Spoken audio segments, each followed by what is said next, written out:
आप देख रहे हैं खबर उत्तराखंड। आपके साथ मैं हूं कुणाल गोस्वामी और बुलेटिन की शुरुआत हल्द्वानी से, जहां पर मुख्यमंत्री पुष्कर सिंह धामी हल्द्वानी दौरे पर पहुंचे, जहां हेलीपैड पर बीजेपी कार्यकर्ताओं और पदाधिकारियों ने उनका जोरदार स्वागत किया। इस दौरान मुख्यमंत्री पुष्कर सिंह धामी ने मीडिया से बात करते हुए कहा कि सरकार प्रदेश में सशक्त भू कानून लाने वाली है और वर्तमान में सरकार द्वारा बाहरी व्यक्तियों द्वारा खरीदी गई जमीनों की जांच के भी निर्देश दिए गए हैं। उनके संज्ञान में आया है कि जिन कार्यों के लिए उत्तराखंड में भूमि खरीदी गई उन परियोजनाओं पर कार्य हुआ ही नहीं है। ऐसे में उनके द्वारा ये निर्देश दिए गए हैं कि ऐसे सभी भूमि जो नियम संगत नहीं है और नियम कानून का उल्लंघन हो रहा है, उन जमीनों को राज्य सरकार के निहित लिया जाए, जिसके लिए राज्य सरकार जल्द ही कानून लेकर आ रही है। वहीं हरियाणा और जम्मू कश्मीर चुनाव के कल आने वाले रिजल्ट को लेकर सीएम धामी ने कहा कि इंतजार करिए, नतीजे अच्छे आएंगे। प्रदेश के अंदर लंबे समय से एक सख्त भू कानून की आवश्यकता लोगों के द्वारा अनेक बार व्यक्त की गई है और हम भी चाहते हैं कि प्रदेश के अंदर सख्त भू कानून होना चाहिए।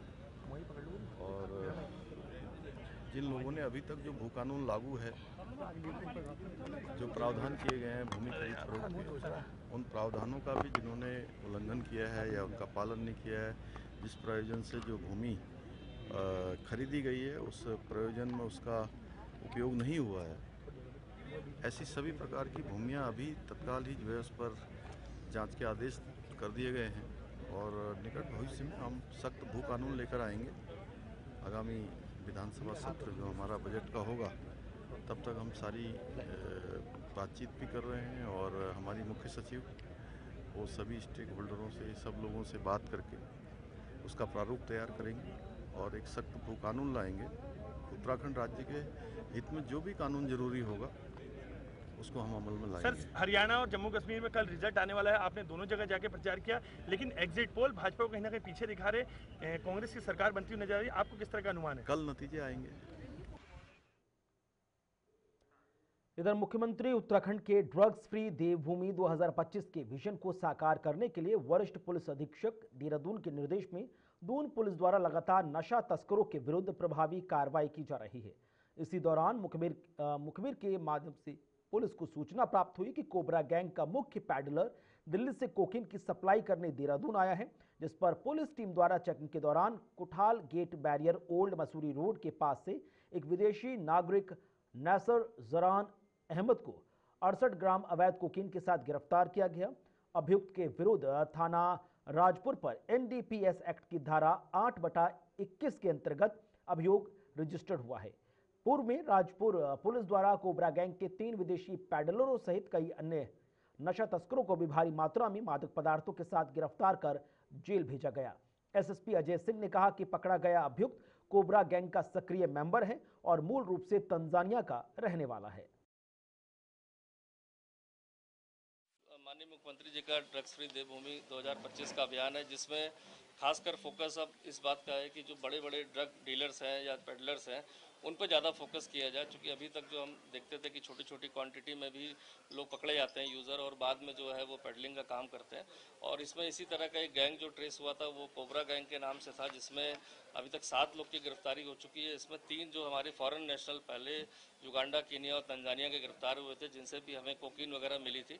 चूँकि लगातार ये इनपुट आ रहे थे और पिछली पूछताछ में भी आया था कि एक नेटवर्क है जो दिल्ली से ऑपरेट करके देहरादून ही नहीं अन्य जगहों पर भी इनकी सप्लाई रहती है और वो बीच बीच में आकर यहाँ पर डिलीवरी को देते हैं। तो इस बार जो सूचना मिली थी इसमें एक तंजानिया के एक व्यक्ति का नाम आया था कि वो डिलीवरी देने आने वाला है यहाँ पर और कहीं भी शहर में। तो इस सूचना पर लगातार हमारी जो गोपनीय टीम थी वो काम कर रही थी और कल चेकिंग के दौरान जो है इसको पकड़ा गया था और इससे 68 ग्राम जो है कोकीन मिली, जो 100% जो प्योरिटी में पाई गई, जिसका हमने टेस्ट भी अपना जो हमारी डिटेक्शन किट होती है उससे भी हमने चेक कर लिया, 100% इसकी प्योरिटी पाई गई।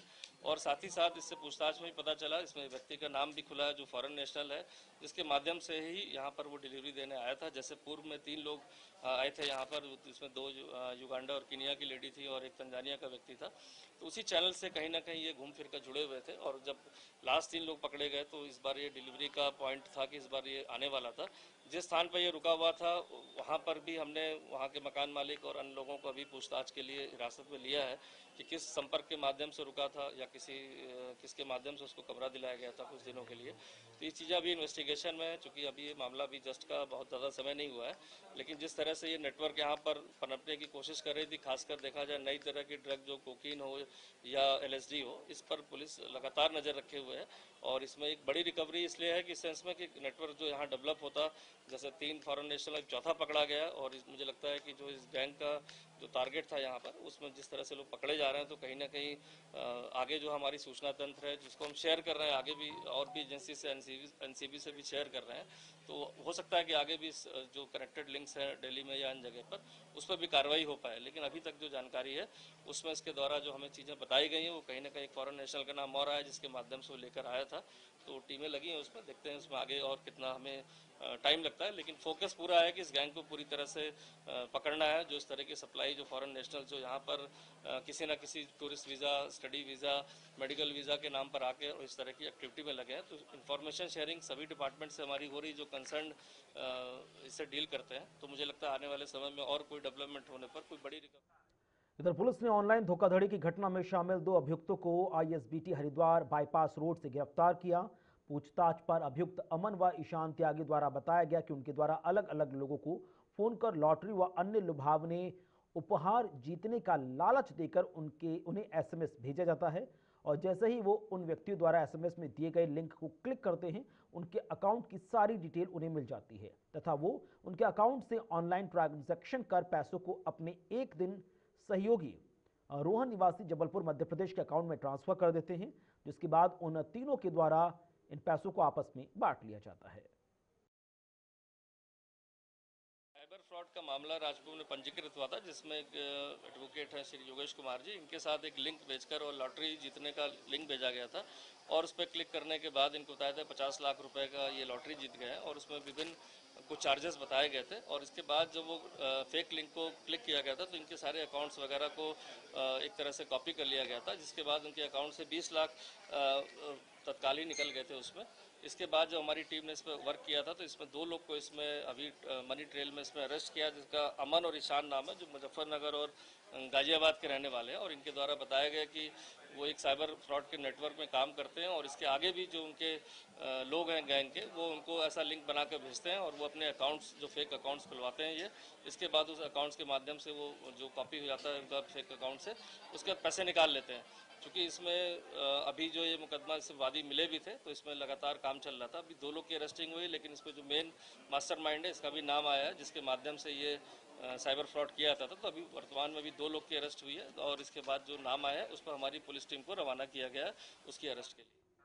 इधर सेलाको स्थित Birla open mind international school में 1 दिवसीय विज्ञान प्रदर्शनी का आयोजन किया गया। इस प्रदर्शनी में क्लास 1 से लेकर 12वीं तक के बच्चों ने पार्टिसिपेट किया। इस एग्जीबिशन में बच्चों ने एक से बढ़कर एक साइंस के प्रोजेक्ट भी तैयार किए।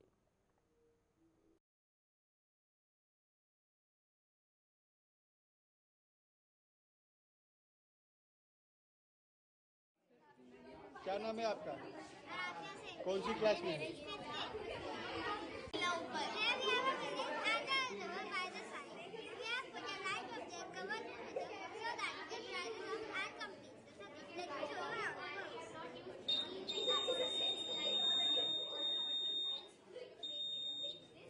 ये क्या है? सोलर है? इसके बारे में बताइए। Tell me about it. We have made a flood indicator. It is like a warning system that will warn the people about the danger, and they can take immediate safety measures. इसको आपने अकेले बनाया कि अपने लोगों With the को? help of teachers. With the help of teachers. कोई आपकी बैचमेट और कोई आपकी साथी नहीं? Ruhi. अच्छा, एक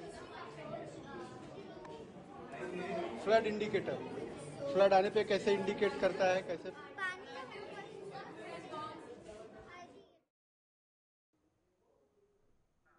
इधर SGNPN इंटर कॉलेज के मैदान में चल रही 3 दिवसीय Asia agri horti and organic exhibition का रविवार को समापन हुआ। वाइब्रेंट उत्तराखंड और भारतीय मीडिया एवं इवेंट मैनेजमेंट प्राइवेट लिमिटेड द्वारा आयोजित प्रदर्शनी काफी हद तक अपने उद्देश्यों को साधने में कामयाब रही, देश के लगभग 10 विभिन्न राज्यों से आई MSME कंपनियों के प्रतिनिधियों द्वारा प्रदर्शनी में अपने अपने स्टॉल्स लगाए गए।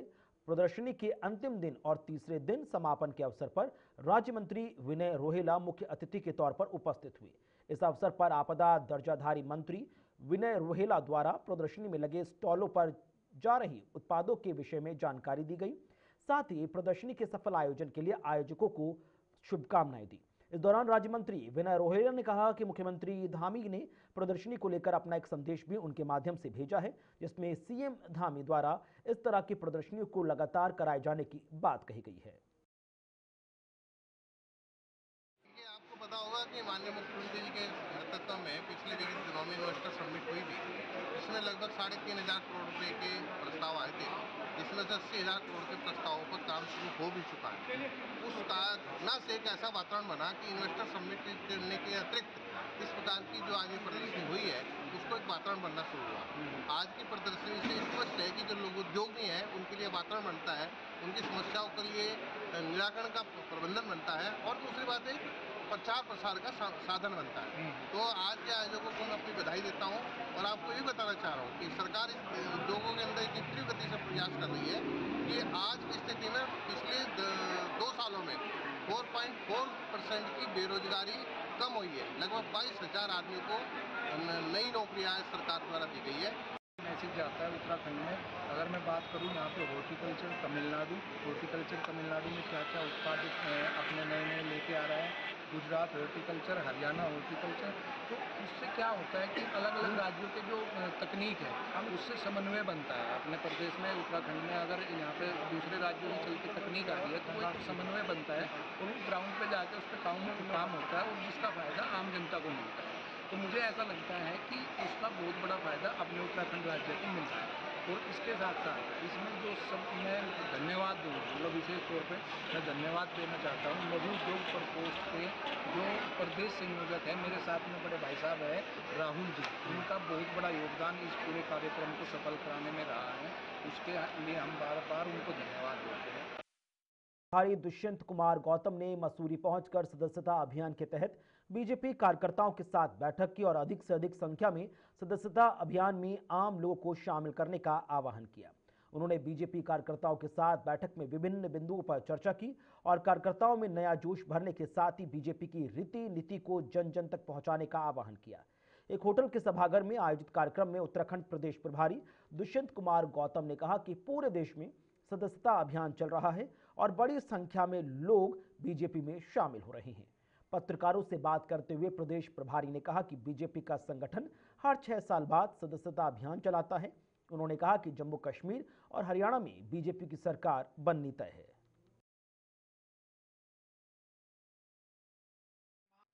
ये भारतीय जनता पार्टी का एक संगठन पर्व जो हर 6 साल बाद होता है।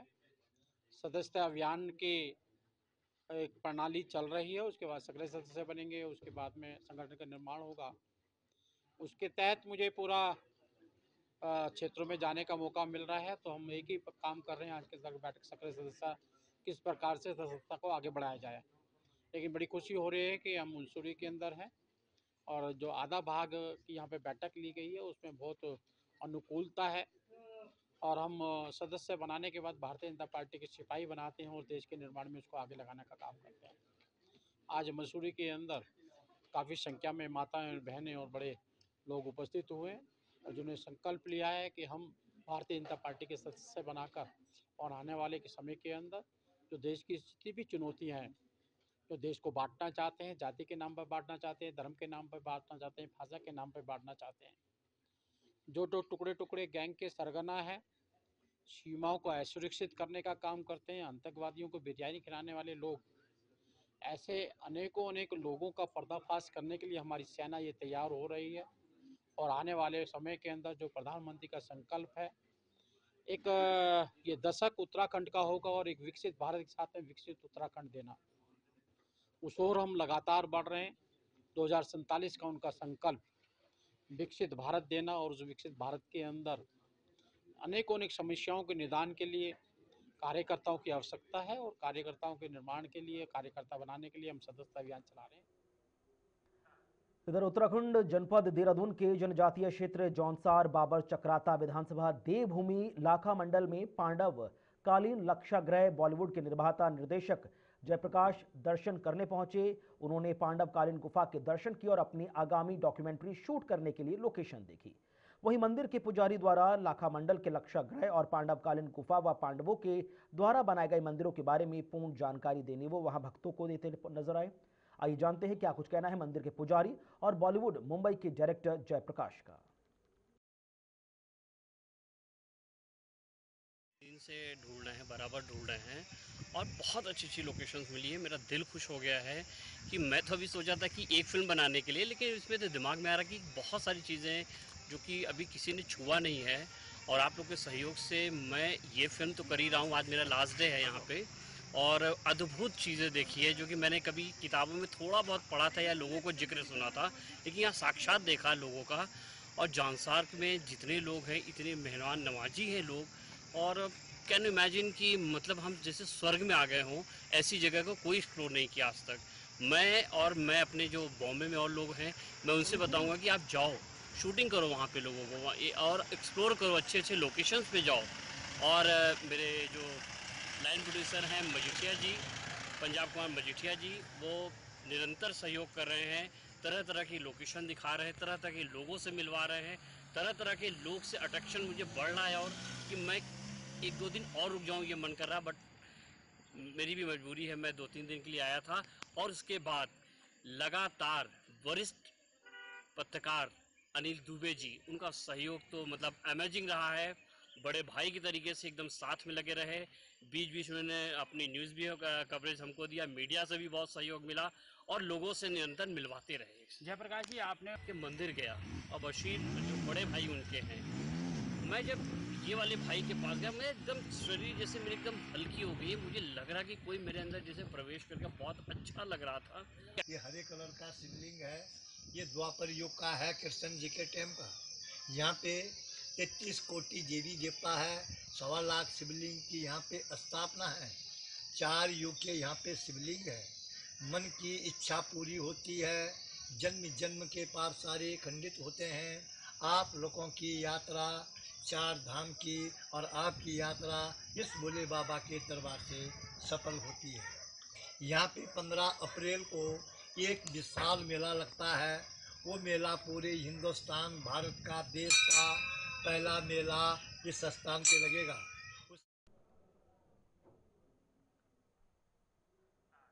खबर रुड़की से, जहां एक होटल में रविवार को अशोकनगर क्षेत्रीय विकास समिति के तत्वाधान में अध्यक्ष हर्ष प्रकाश काला के नेतृत्व में प्रेस कॉन्फ्रेंस की गई।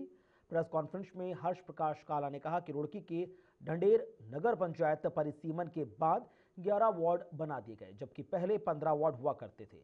अब जनसंख्या भी चौगुनी हो गई है, जबकि 2021 से पूर्व ग्राम पंचायत भी, जिसमें 15 वार्ड थे, आरोप लगाया था कि जहां वार्ड संख्या बढ़ाई गई है वहीं मतदाताओं की संख्या भी 1245 से 1500 के बीच है, जबकि जिस क्षेत्र में या कॉलोनियों में जनसंख्या बढ़ रही है उन वार्डों में 3100 से 3200 मतदाताओं का एक वार्ड है।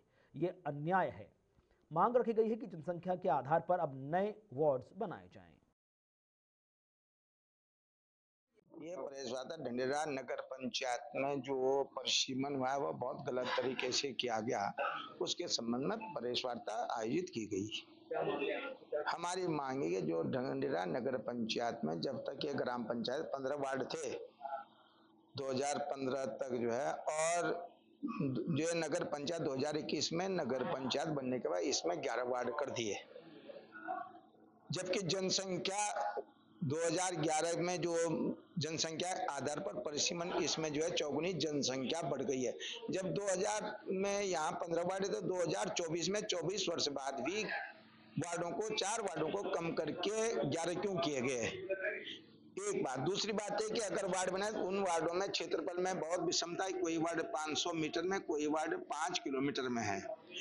दूसरे मतदाताओं में विषमता है। एक वार्ड में 1250 मतदाता, दूसरे वार्ड में 3200 मतदाता है। इधर नवरात्र का समय चल रहा है और दिवाली को लगभग 20 दिन बचे हैं। वहीं दुकानदार खाली बैठे हैं। दुकानदारों का कहना है कि बाजार में देखने को तो भीड़ मिल रही है, लेकिन कोई भी दुकान से अब सामान खरीदने नहीं आ रहा।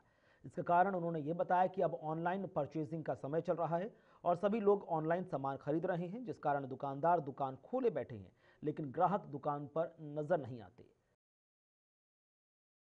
सर देखिए, बिजनेस दिन पर दिन तो डीग्रेड होता जा रहा है। सारी चीज़ें अब व्यापार के लिए अनुकूल नहीं रही है परिस्थितियाँ। पहले सारे जितना लोगों का जो जनता होती थी सब दुकान की तरफ रुख करती थी। अब सारी ऑनलाइन साइटों से परचेज हो जा रहा है, सेल हो जा रही है ऑनलाइन साइटों की। अब दुकानदार तो बस एक केवल चंदा देने मात्र रह गया है, वो दुकान खोलकर चंदा देने के लिए बैठा हुआ है बस। राहुल जी, दिवाली को 20 दिन रह गए हैं, क्या कहना चाहेंगे? वो दिवाली को 20 दिन रह गए। देखो बाजार तो फिलहाल बाजार में लोगों की भीड़ है, लेकिन दुकानों पर नहीं है। क्या कारण है इसका? सारा कारण ऑनलाइन है। होता क्या, अभी दीपावली 20 दिन रह गए हैं और नवरात्र चल रहे हैं, दुकानों पर कोई काम नहीं है। और जब जैसे देख रहे हैं ऑनलाइन है, पूरे विकास नगर के हर क्षेत्र में काम बिल्कुल बंद हो रखा है, धंधे बिल्कुल बंद। इधर मंगलौर के केवल कन्या पाठशाला की 2 छात्राओं को बागेश्वर जूडो कराटे की प्रतियोगिता में मिला सिल्वर और गोल्ड मेडल मिलने के बाद स्कूल प्रबंधकों ने दोनों छात्राओं में उनकी माताओं के साथ ट्रेनर अलीशा चौधरी को भी ट्रॉफी देकर सम्मानित किया। पाठशाला के प्रबंधक डॉक्टर रविंद्र कपूर ने बताया कि पिछले 2 सालों की ट्रेनिंग के बाद बागेश्वर में हो रही ये प्रतियोगिता में छात्रों ने शानदार प्रदर्शन किया है।